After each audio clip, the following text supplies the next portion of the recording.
Bonjour à tous, on se retrouve aujourd'hui à nouveau dans le thème 3 de notre cours de CEJM et on est donc dans l'organisation des activités de l'entreprise et on est en cours de management sur l'organisation des ressources. C'est parti!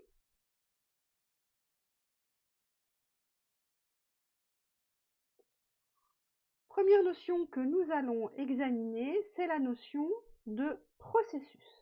On va commencer comme d'habitude par définir la notion. On y va.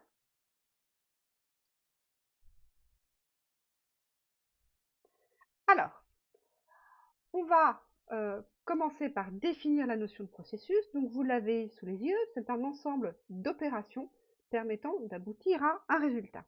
Alors c'est une définition qui est très abstraite, donc je vais commencer par vous donner un exemple. L'exemple que j'utilise en cours, c'est celui-ci, c'est un recrutement. Un recrutement, c'est un ensemble d'opérations qui va aboutir à un résultat, intégrer un nouveau salarié, avoir un nouveau salarié dans l'entreprise. Mais avant d'arriver à ce résultat, il y a tout un panel, tout un chemin à suivre, tout un processus, tout un ensemble d'opérations qui va permettre d'aboutir à ce résultat. Donc par exemple, on va commencer par rédiger la fiche de poste, peut-être même qu'on va faire des entretiens avec les personnes qui ont demandé le recrutement ou les personnes du service pour pouvoir créer une fiche de poste qui soit adaptée, définir les compétences qui sont sur cette fiche de poste. On va avoir une étape de sourcing des candidats, on va chercher des candidats en interne et en externe, ou en interne et en externe. On va analyser les candidatures qui sont présentes. On va ensuite sélectionner les candidats que l'on souhaite recevoir pour approfondir leur candidature. Et une fois qu'on aura sélectionné ce candidat, eh bien, on va mettre en place le processus pour l'intégrer. Donc, il y a un processus juridique, rédiger le contrat de travail. Il y a un processus administratif, faire la déclaration URSSAF pour payer les cotisations sociales de ce salarié. Et puis, il y a des processus au niveau informatique, prévoir le badge pour qu'il puisse entrer dans l'entreprise, prévoir la personne qui l'accueille le jour J, qu'il ait ses codes et une adresse mail pour pouvoir travailler, un poste de travail, un bureau, etc. Et puis, toute la partie managériale d'intégration du salarié. Peut-être qu'il faudra lui prévoir un temps de formation, un par un, pour aboutir au fait d'avoir un salarié intégré et opérationnel dans l'entreprise. Donc voilà un processus très long qui est ici pour vous illustrer l'idée d'un processus, donc un ensemble d'opérations qui va permettre d'aboutir à un résultat. En entreprise, évidemment, vous vous en doutez, vous l'avez déjà expérimenté ou vous allez l'expérimenter, il y a de nombreux processus. L'entreprise est en interaction permanente, il y a en permanence au sein d'une structure des flux d'informations et des flux physiques. Donc, c'est à l'occasion de ces processus que les ressources et les compétences disponibles vont devoir se combiner pour donner naissance à des livrables, c'est-à-dire des produits ou des services qui vont ensuite être vendus aux clients.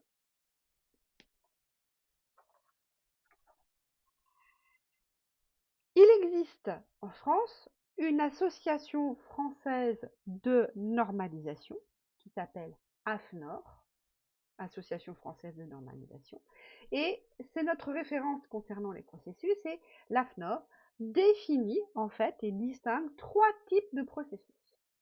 Vous les avez sous les yeux, il s'agit du processus productif, des processus support et des processus de pilotage. Bon, le processus productif, c'est assez facile. Le boulanger fait le pain, c'est un processus productif. D'accord? C'est la réalisation de biens ou de services. C'est généralement le cœur du métier.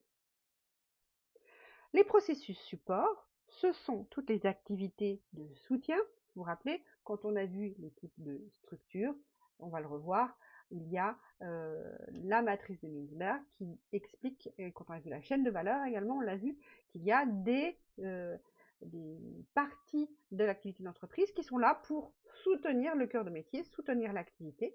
Sans elles, on ne ferait rien. Un des processus support qui est essentiel, par exemple, c'est la RH et la gestion de la paye. On a beau faire tout le processus productif possible, s'il n'y a pas de comptabilité et si la paye n'est pas gérée, votre entreprise va à volo. D'accord? Donc, toute la les activités de gestion au quotidien d'entreprise, voilà, vont être des processus support. Et puis on a le processus de pilotage. Là, c'est plutôt dans la sphère dirigeante, dans la sphère managériale, où on va avoir toute la prise de décision, et notamment de la prise de décision stratégique avec plutôt une vision à long terme de gestion des ressources et des compétences. Et donc, ces processus sont là pour piloter. D'accord? Donc, pour piloter, il faut quelqu'un qui soit au volant, il faut quelqu'un qui ait la carte en main et qui sache où elle va pour dire on tourne à droite, on tourne à gauche. Je prends l'image ici du sport auto. Pour vraiment être dans cette dimension, il faut à la fois être dans l'action, dans la prise de décision, mais en même temps, il faut avoir un chemin et un but vers lequel on peut aller. Je vous renvoie au cours sur l'entrepreneuriat et la dimension managériale. Tous les processus de l'entreprise, par contre, ne sont pas équivalents. Je reviens encore une fois à la chaîne de valeur. On a vu, il y avait des cœurs de métier, puis il y avait des choses qu'on pouvait externaliser. On a vu cette partie faire ou faire faire. Si on n'a pas vu, je vous invite à aller voir la vidéo qui traite de ça. Il y a des processus qui sont plus importants que d'autres. On les appelle des processus clés. D'accord? Pourquoi? Parce qu'ils vont créer une différenciation, un avantage concurrentiel pour l'entreprise. Et donc, ces processus sont plus importants que d'autres. Souvent, ils sont dans le cœur de métier, mais pas forcément. Parfois, vous avez des processus clés qui sont dans le processus support qui permettent au processus productif, par exemple, d'être plus performant.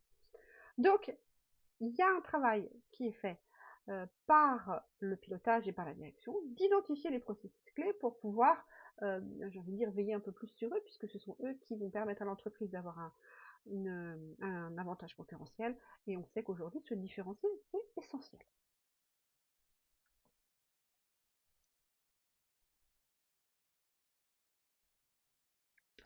On continue avec processus et partie prenante. J'espère que vous avez bien compris ce qu'était sur le processus. Je vous invite à reprendre votre livre avec les applications pour être vraiment au clair sur cette notion de processus.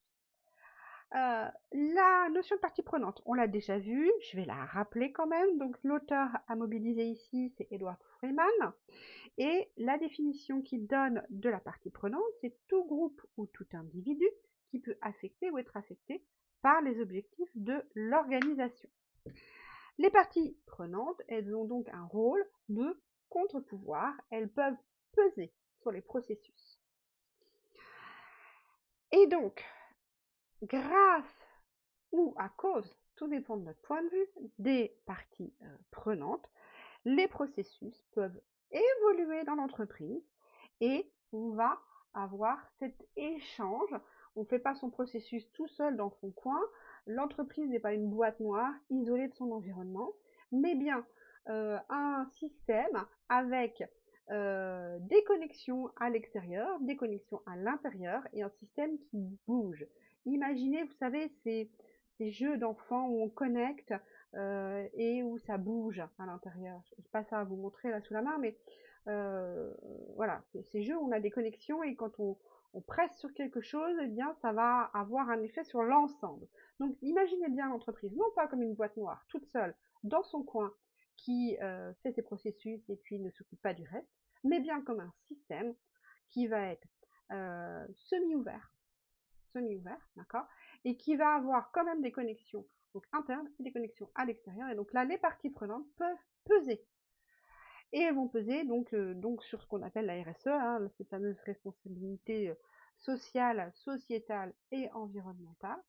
Et c'est une attente forte aujourd'hui des clients d'avoir une responsabilité sociale et environnementale qui soit forte et des engagements qui soient vraiment tenus par les entreprises, ne pas acheter des choses qui sont faites par des personnes qui ne sont pas payées, par exemple, des choses qui sont polluantes, énergivores, etc.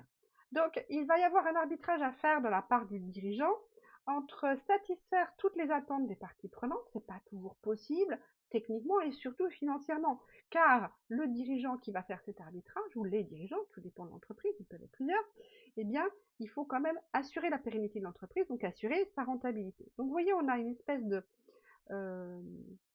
de pression ici je dois assurer la rentabilité de mon entreprise, je dois satisfaire mes clients et en même temps, j'ai une pression des parties prenantes qui sont bien en plus pour me rajouter des contraintes supplémentaires en termes de RSE. Donc, il y a des arbitrages à réaliser. Euh, Parfois, l'arbitrage, c'est de satisfaire les processus et la RSE et de payer plus cher. Est-ce que la clientèle est capable de payer plus cher? Est-ce que c'est tenable en termes de rentabilité? Voilà. Donc, on a une vision du processus. Ce n'est pas quelque chose qu'on peut faire tout seul de manière optimale technique, j'ai envie de dire, parce que le système de l'entreprise n'est pas un système complètement fermé. Une fois de plus, hein, j'utilise cette image de la boîte noire. Hein. Je l'utilise à des fins, d'accord, mais bien un système où on va avoir une pression des fournisseurs, des clients, de la société pour que les entreprises soient de plus en plus transparentes vis-à-vis de leurs parties prenantes et qu'elles prennent des décisions en élargissant leur point de vue et non pas juste avec le prisme de la rentabilité et ou la satisfaction client. Mais bien qu'elles prennent en compte, et c'est vraiment typique du 21e siècle, de demander, d'exiger des entreprises qu'elles prennent en compte le fait qu'elles sont dans un système ouvert, qu'elles font partie de la société, qu'elles font partie de la planète et qu'elles ont un rôle à jouer. Alors, maintenant que nous avons posé le cadre d'un processus en entreprise et du poids des parties prenantes, on va s'intéresser en deuxième partie à la mobilisation des ressources et des compétences. On y va?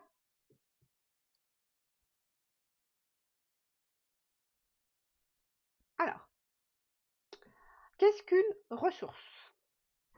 Alors, c'est une notion parfois un peu délicate. C'est, comment dire, un ensemble de moyens qu'on peut engager pour créer de la valeur. Donc, pour fonctionner, l'entreprise a déjà, dans un premier temps, besoin de repérer et d'organiser ses ressources. Et quand elle a repéré et organisé ses ressources, elle va essayer d'optimiser son organisation pour, encore une fois, obtenir un avantage concurrentiel sur tous les autres. L'idée est toujours la même chose, être différent pour pouvoir avoir une meilleure rentabilité et pour pouvoir se distinguer des concurrents. L'auteur à retenir ici, c'est Madame Edith Penrose, qui, elle, a travaillé de façon pointue sur les ressources et elle a établi une distinction qui fait aujourd'hui référence sur les ressources. Donc elle distingue d'abord, première grande distinction, les ressources tangibles, donc palpables, réelles, matérielles, et les ressources intangibles, donc intangibles qui ne peuvent pas être, qu'on ne peut pas toucher, qui sont voilà, immatérielles. Donc dans les ressources tangibles, il y a les ressources financières, l'argent c'est palpable, hein, c'est réel. Les ressources physiques, d'accord. Donc le matériel, les stocks, les machines, un terrain, des locaux. Et puis les ressources humaines, mais ici uniquement dans la dimension tangible, donc le nombre de salariés, leur qualification, leur ancienneté.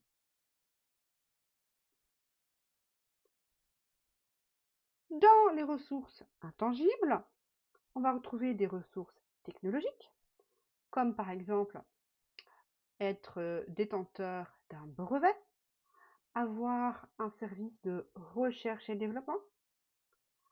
On va retrouver des ressources dites mercatiques ou marketing, ça dépend si vous voulez utiliser le terme français ou le terme anglais, qui va être la marque, la notoriété, la publicité. Et puis enfin, les ressources dites organisationnelles. Et là, on va retrouver notre main-d'œuvre, mais dans la notion de savoir-faire. On va retrouver également les qualités logistiques, la flexibilité et le système d'information mercatique ou système d'information de production.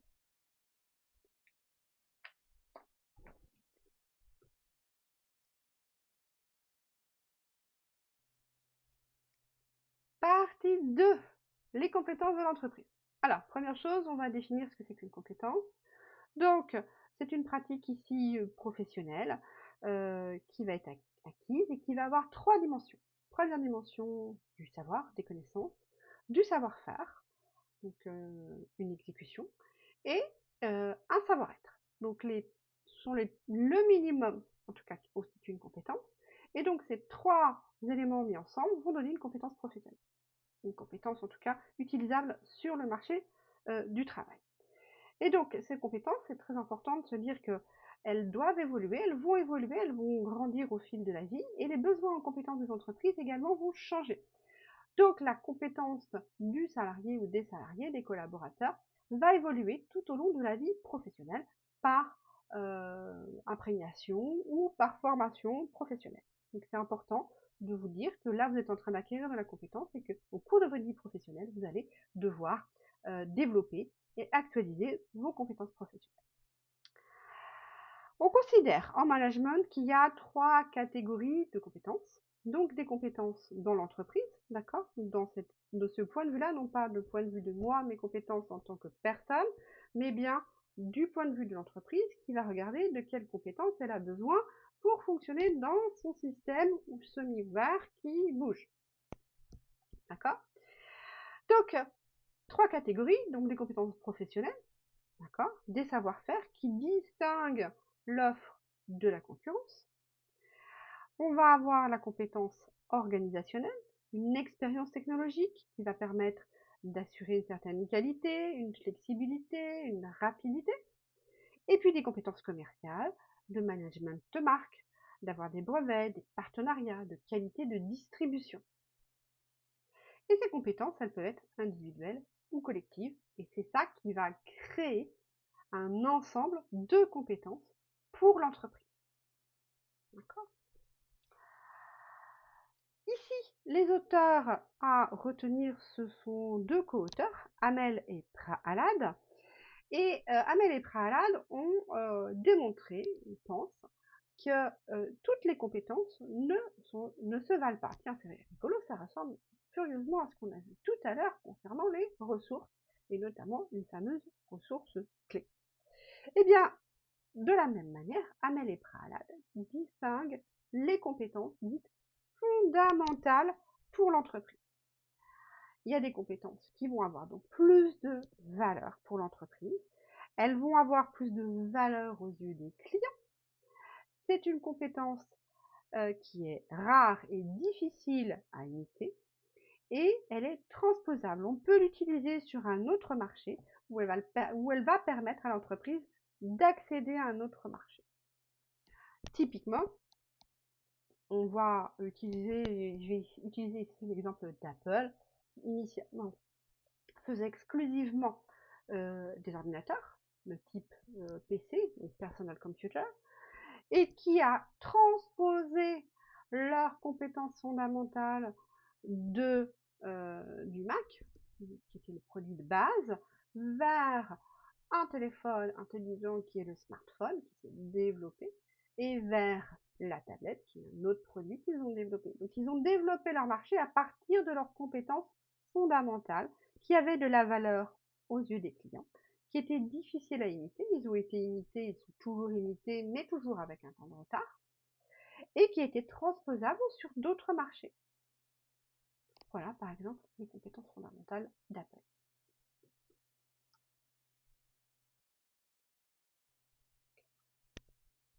Alors, il est intéressant en entreprise de faire régulièrement ce diagnostic interne, c'est-à-dire une analyse des ressources et des compétences. Première étape, on a listé toutes les ressources. C'était notre grand A. Ensuite, on va lister toutes les compétences. C'est notre grand B. Et ensuite, donc on va faire une synthèse, donc un diagnostic interne. En tout cas, ça peut être un axe de diagnostic interne. Et on va faire un tableau qui va nous permettre de récapituler toutes les ressources et les compétences et de distinguer s'il s'agit pour notre entreprise d'une force et d'une faiblesse. Ça va nous permettre d'avoir un axe stratégique pour transformer un peu notre entreprise. Et donc, vous voyez qu'ici, vous l'avez deviné, on a la moitié d'un SWOT. on a seulement la moitié d'un SWOT. Ne confondez pas, le SWOT est un résumé d'un diagnostic externe et interne. Je récapitule, le SWOT est bien un outil qui va nous permettre de faire une synthèse d'un diagnostic interne et externe. Pas de SWOT, il n'y a pas de diagnostic interne ou pas de diagnostic externe. D'accord? Donc ici, on est bien sur un diagnostic interne où on va pouvoir lister nos ressources et nos compétences tangibles, intangibles, et on va pouvoir déterminer si il s'agit de force et de faiblesse.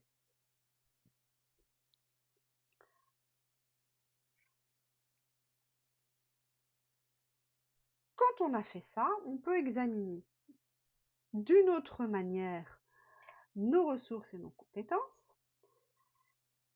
On peut examiner quels sont nos effets d'expérience. Le fait de mettre en œuvre des compétences dans l'entreprise permet d'acquérir de l'expérience. Vous-même, dans votre cursus d'études, vous avez acquis de l'expérience. Vous avez acquis de l'expérience dans la rédaction de contenu, dans la réponse aux questions. Vous avez également acquis de l'expérience dans la capacité d'écoute ou de prise de notes. Et bien de la même manière, en entreprise, il y a de l'expérience qui se crée du fait de l'activité. Vous connaissez déjà certains effets d'expérience. Par exemple, les économies d'échelle. C'est quand le coût unitaire de production diminue car les coûts fixes, eux, ne bougent pas. Il y a également les effets dits d'apprentissage. L'entreprise développe des compétences collectives. Elle développe également des compétences individuelles. Elle va pouvoir capitaliser sur son savoir-faire pour améliorer les processus, ce qu'on a vu au début. Et en améliorant ces processus, elle va avoir plus de compétitivité, plus de performance. Il y a également l'effet dit de taille. En grandissant, l'entreprise va accroître sa notoriété vis-à-vis des clients et son pouvoir de négociation vis-à-vis des fournisseurs. Quand on est gros, on est plus visible, on attire plus de clients, tout simplement. Mais avant d'être gros, il faut être petit. L'innovation, qui va être également dans l'ADN de certaines entreprises, qui va permettre d'améliorer les processus de production ou de commercialisation ou de distribution.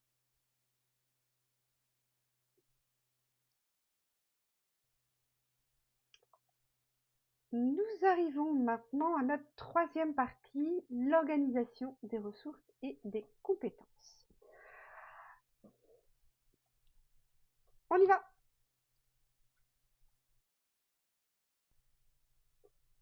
Alors, le choix d'une structure d'entreprise arrive en réalité après une première phase où l'entrepreneur qui est tout seul, qui démarre tranquille, hein, l'entrepreneur solo, il va être multitâche, il va travailler beaucoup et la question de la structure de l'entreprise en réalité ne se pose que lorsque l'entreprise grandit. Donc elle a déjà une forme d'efficacité, elle a déjà des processus. Le dirigeant de l'entreprise, l'entrepreneur manager, va donc devoir s'organiser et choisir sa structure d'entreprise pour affiner ses résultats, permettre à l'entreprise de grandir et donc de faciliter la performance, d'accord, et l'efficacité toujours au service de l'entreprise. Donc il ne pourra plus assurer toutes les tâches, il va donc avoir comme élément fondateur de devoir répartir ces tâches, puisqu'en grandissant, l'entrepreneur devient manager et ne peut plus assurer toutes les tâches à lui tout seul. C'est là qu'arrive le choix des structures de l'entreprise. En réalité, l'entreprise, son choix de structure a toujours cet objectif d'avoir la meilleure performance possible par rapport à la donnée des ressources qui sont disponibles. Donc, on va avoir une multitude de possibilités, du taylorisme que certains connaissent déjà, mais je rappelle, le taylorisme, c'est le découpage extrêmement précis des tâches. Donc, taylorisme est une variante qui est le Fordisme. Donc c'est vraiment aujourd'hui le poste tayloriste par excellence, c'est celui d'équipier chez McDo par exemple, hein, donc dans une entreprise de, euh, de service de fast-food, d'accord, où chacun va avoir son poste et les tâches sont extrêmement découpées. Celui qui fait les frites, celui qui prend les commandes, celui qui s'occupe de la machine à boisson, celui qui cuit les steaks, et chacun son poste, et on n'en bouge pas. Et c'est organisé de façon millimétrée comme ça. Donc typiquement ça, c'est une entreprise terroriste. C'est aussi tout ce qui va être travail à la chaîne, encore en usine, qui vont être des organisations dites terroristes, avec une division du travail extrêmement poussée.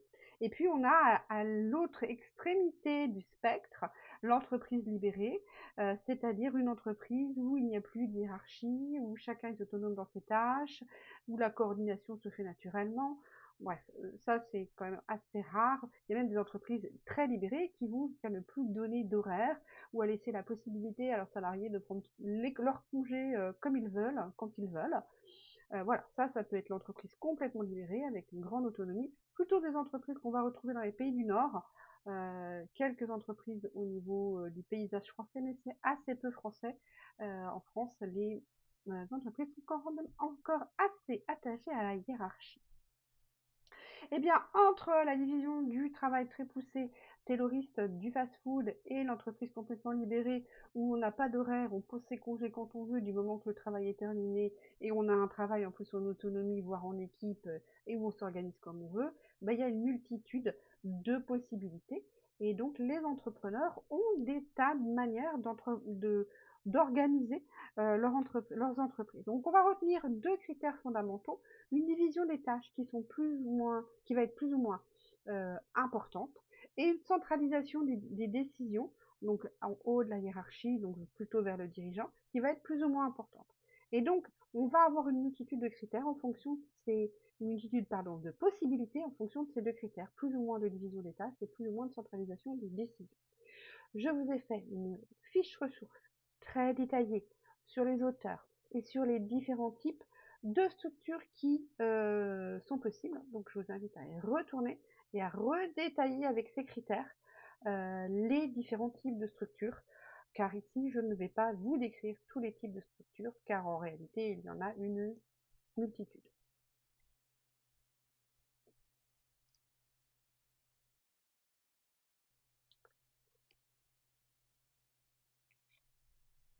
Alors, quand on a réfléchi à la structure, à la manière dont on va diviser les tâches, dont on va les coordonner, eh bien, on a également à travailler le style de management. C'est-à-dire que euh, quand on est en position de diriger, de manager une entreprise, on a la manière dont on va répartir les tâches, la coordination, qui décide quoi à quel moment, comment on organise la prise de décision. Mais le fondamental, c'est obtenir que quelqu'un d'autre que vous fasse un travail pour vous. C'est ça, diriger. Et en plus, il faut que ce travail remplisse les cases de vos propres critères. Donc, c'est ça qu'on va appeler diriger, c'est ça qu'on va appeler manager. Et donc, manager, on va avoir plusieurs niveaux de management. Et à chaque niveau, il va y avoir un type de décision. Donc, dans le management stratégique, il y a les décisions qui sont prises par les organes de direction des entreprises. Donc, ça peut être le PDG, le directeur exécutif, le CEO, on peut l'appeler de plein de façons possibles. D'accord? Mais ce sont les organes de direction, toujours. Donc, ça peut être des directions qui sont collectives, on en verra au niveau du cours de droit. Il peut y avoir des instances avec une personne seule qui décide, on peut avoir des instances collectives, on peut avoir une personne seule qui est missionnée par un collectif, on peut avoir plein de façons, en niveau management stratégique, d'organiser. Les décisions stratégiques, elles ont deux caractéristiques qui permettent de les reconnaître. La première, c'est que ce sont des décisions risquées.